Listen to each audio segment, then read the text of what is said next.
We are in democracy. We respect people's right to protest. And so there's always a balance initially in terms of how that is policed. But what is not acceptable is people declaring that we will turn Connell Street into a car park. That's not acceptable. There are people with businesses on our Connell Street who need to survive, who need footfall, who need people to be able to access those businesses. That's not acceptable. And anybody who just simply parks a truck in the middle of nowhere, there should be penalties. And there will be penalties in terms of any violations of various laws that apply there.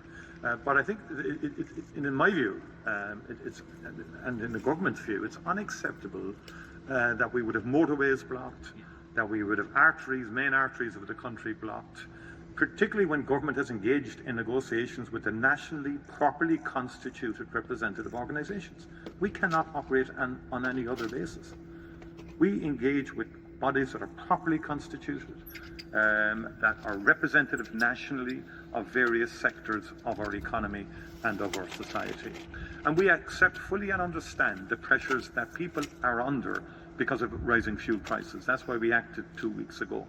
And that's why we've continued to engage. And we will invite in the national representative organisations again to continue that engagement, both on alleviating pressures over the medium term, but also on the supply question, because some of them had concerns about that in terms of more recent engagements that we had.